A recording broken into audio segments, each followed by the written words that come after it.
selamat pagi. Apa kabar semuanya? Oh iya, selamat Hari Raya Idul Adha ya. Sembari nunggu jatah kurban datang, kembali lagi denganku Sharon Margaret di Narasi Pagi. Pagi ini kami udah siapin beberapa berita terkini yang perlu kamu tahu. Ada soal masalah atlet Olimpiade yang kena COVID, kemudian riuhnya cuitan Ade Armando, dan terakhir perpanjangan PPKM darurat. Oke, langsung aja kita bahas.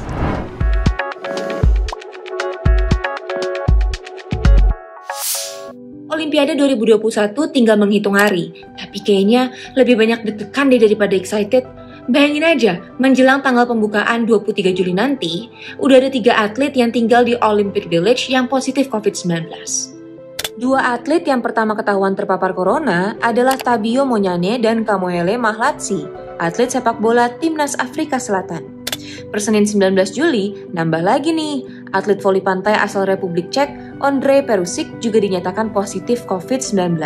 Padahal, 26 Juli nanti, rencananya dia bakal bertanding perdana loh. That's sad.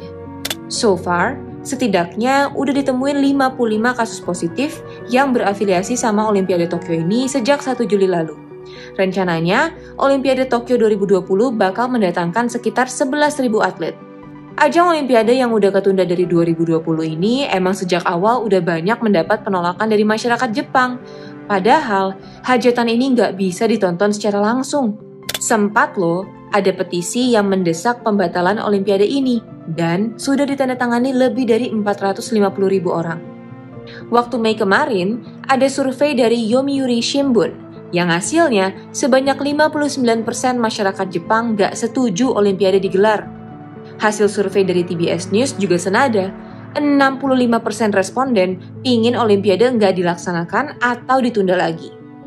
Terbaru nih, dirilis surat kabar Asahi tanggal 19 Juli pun juga mengungkap 68% ragu Olimpiade bakal berjalan dengan aman.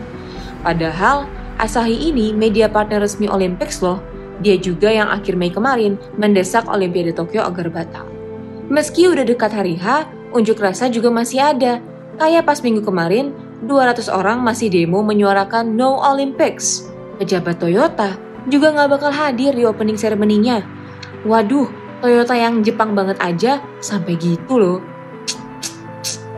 Oh iya, atlet Indonesia juga udah sampai di Jepang loh. Indonesia akan diwakili sama 28 atlet dari 8 cabang olahraga. Mulai dari bulu tangkis, atletik, panahan, dan 5 cabur lainnya. Menghadapi ancaman COVID-19, kontingen Indonesia pun menyatakan prokes ketat akan dijalankan. Menurut Rosan Perkasa Roslani, Chief The Mission kontingen Indonesia, akan ada dokter siaga 24 jam, bahkan anggota kontingen akan dites saliva setiap hari. Sejak Juni lalu, Komite Olimpiade Indonesia percaya kalau Tokyo mampu menyelenggarakan Olimpiade dengan baik. Wah, doa kami dari jauh ya, semoga tetap sehat dan para atlet bisa memberikan yang terbaik. Semangat! Udah pernah dengar nama Ade Armando? Mungkin belum banyak ya. Jadi dosen komunikasi UI ini abis diserbu sama warganet setelah dia nge-tweet soal perbandingan jumlah kematian akibat COVID-19 di Inggris dan di Indonesia. Begini nih cuitannya.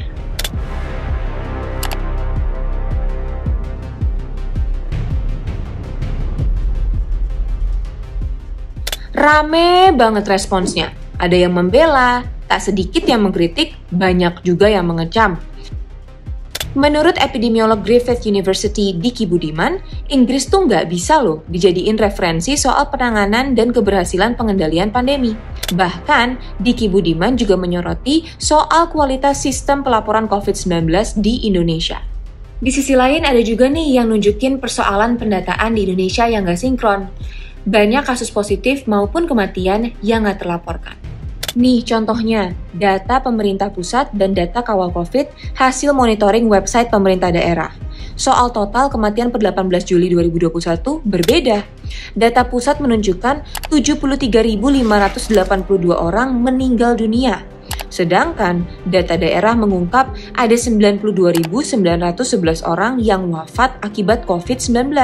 Nah loh, selisihnya itu yang nggak terlaporkan kah? Menurut Diki Budiman, perbedaan data ini terjadi karena banyak yang nggak dites atau nggak dilacak. Itu banyak yang juga tidak dites. Lapor COVID tuh banyak tuh mendapat laporannya. Yang bahkan nggak mau dites itu. Apalagi kalau dihitung seperti itu ya artinya banyak banget yang missingnya, itu banyak banget itu potensi missing, kasus yang tidak terdeteksi. Ya jangankan yang meninggal ya, yang hidup pun yang menjadi kasus kontak itu banyak yang hilang. Tapi, di luar persoalan perbandingan data, banyak yang marah karena nganggep cuitan itu nggak sensitif. Lagian, barisan angka itu bukan sekedar angka statistik kali, apalagi pembanding. Sedih loh, mereka yang meninggal dunia adalah orang-orang yang dikasihi oleh keluarganya, kawannya, maupun para kerabatnya. Nah, untuk kabar terakhir pagi ini adalah soal menunggu. Siapa yang suka nggak sabaran kalau disuruh nunggu? Menunggu makanan datang, menunggu tanggal gajian, nunggu kepastian dari dia. Sekarang kita juga by the way lagi disuruh nunggu loh, nunggu kepastian soal PPKM darurat akan diperpanjang atau enggak nih. Hari ini, 20 Juli, seharusnya jadi hari terakhir PPKM darurat yang udah dilaksanakan sejak 3 Juli kemarin. Tapi, mending jangan merencanakan bepergian jauh-jauh dulu deh, karena makin kencang gembar-gembor soal PPKM ini bakalan diperpanjang. Ini kan sempat juga disampaikan Menko Luhut Binsar Panjaitan dalam konferensi pers kemarin Sabtu. Iya, yang Luhut minta maaf itu loh. Kata Luhut, PPKM yang sudah berjalan memang mengurangi mobilitas. Tapi, untuk memastikan apakah penurunan ini meyakinkan, perlu waktu 14 hingga 21 hari lagi. Duh, berarti masih 2-3 minggu lagi nih. Tapi kayaknya bukan kamu doang deh yang deg-degan. Soalnya, respon juga bermacam-macam nih dari berbagai kalangan.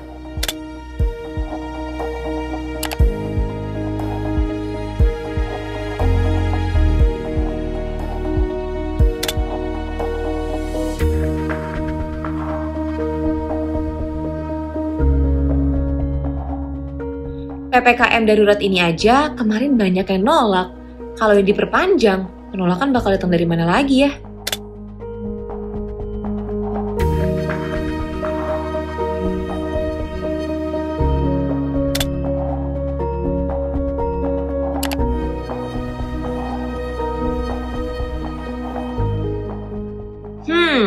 Kalau kamu sendiri, mendukung atau menolak?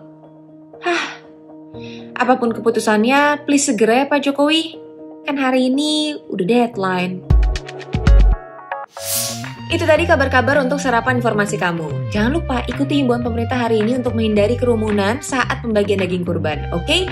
Kita ketemu lagi besok pukul 8 pagi hanya di Narasi Pagi. See ya!